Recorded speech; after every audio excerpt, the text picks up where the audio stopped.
Hello. So এটা general reading, timeless reading, air element reading, Gemini, Aquarius, Libra, মিথুন, তুলা, কুম্ভ। তোমাদের আজকে এনার্জি চেক করব। টাইমলেস রিডিং, তোমরা যখন থেকে দেখবে তখন থেকে তোমাদের সাথে এটা রেজোনেট করবে। সো তার সাথে সাথে অফকোর্স ট্যারোর গাইডেন্স। ওকে, জেমিনাই, লিব্রা, অ্যাকোয়ারিস। তো তোমাদের কি এনার্জি, তোমরা কি এনার্জি পিক করতে চলেছো, কি এনার্জি পিক করতে চলেছো তোমরা?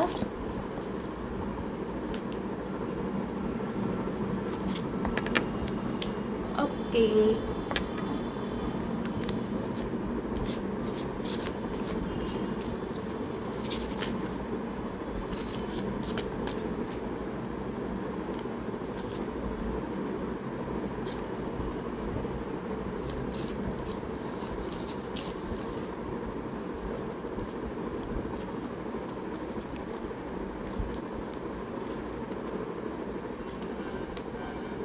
ওকে।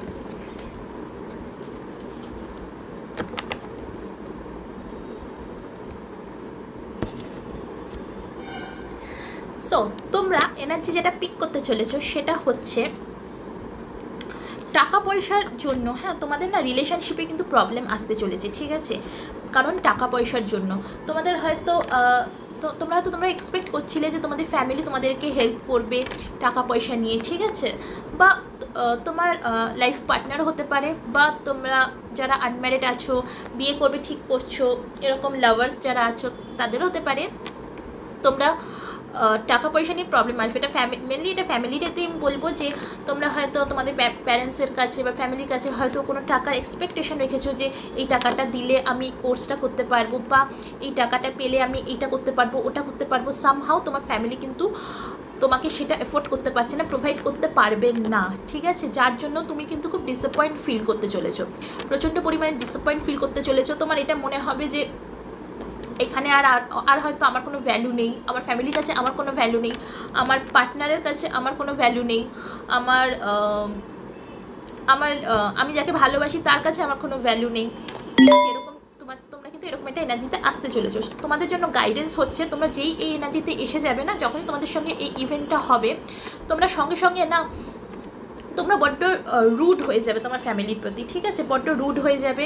তুমি তোমার ফ্যামিলি বলতে পারো, তোমার পার্টনার বলতে পারো, তোমার স্পাউস বলতে পারো, যেটাই বলো, তুমি বড্ড রুড হয়ে যাবে যে না আমি যেটা বলছি সেটাই হবে। মানে তোমার মধ্যে না একটা মেজাজ এসে যাবে, একটা ইরিটেশন ভাব এসে যাবে। সো তোমাদের জন্য গাইডেন্স এটাই যে মাথা গরম করো না, ডিসঅ্যাপয়েন্ট হয়েও না। তোমার ফ্যামিলি তোমাকে প্রোভাইড না করে টাকা পয়সা দিয়ে, কোনোভাবে সাহায্য যদি না করে, তাহলে ডেফিনেটলি একটু বোঝার চেষ্টা করো, একটু বোঝার চেষ্টা করো যে কেন করতে পারলো না। যদি না করতে পারে তো ডেফিনেটলি জানবে কোনো একটা রিজন আছে, ঠিক আছে? তো তাদের রিজনটাকে বোঝার চেষ্টা করো, নাকি তাদের ওপর রেগে গিয়ে তাদের ওপর মেজাজ দেখিয়ে মাথা গরম করে। দেখো, মেজাজ দেখিয়ে মাথা গরম করে তো কোনো লাভ তো হবে না, আলটিমেটলি কি কোনো সলিউশন বেরোবে না।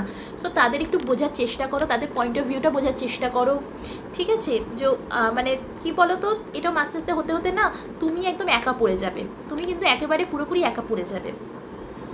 তোমার মধ্যে সবসময় থাকবে আমি আমি মানে তুমি যাকে যা পারবে তাই শুনিয়ে দেবে, যাকে যা পারবে তাই বলে দেবে। তোমার নিজের মধ্যে কোনো কন্ট্রোল থাকবে না, তোমার মুখের মধ্যে কোনো কন্ট্রোল থাকবে না। সো তোমাদের জন্য এটাই বেটার গাইডেন্স যে একটু নিজেকে কন্ট্রোল করো, করে মানুষের পয়েন্ট অফ ভিউটা বোঝার চেষ্টা করো। যদি তোমার ফ্যামিলি তোমাকে না প্রোভাইড করতে পারে, তাহলে কেন প্রোভাইড করতে পারেনি সেটাকে একটু দেখো, একটু জানো, একটু বোঝো, একটু তাদের নিজেকে তাদের সিচুয়েশানে রেখে একটু দেখো, বোঝো, অ্যান্ড দেখবে এতে তোমার কাছে রিয়ালিটিটা চলে আসবে যে কেন প্রোভাইড করতে পারেনি। এইভাবে রিলেশনশিপে ডিসঅ্যাপয়েন্ট হয়েও না, রিলেশনশিপে এফোর্ট না দিয়ে এইভাবে ওই রিলেশনশিপ থেকে বেরিয়ে যেও না। সো এই ছিল তোমাদের জন্য গাইডেন্স। ভালো থাকো, বাই বাই।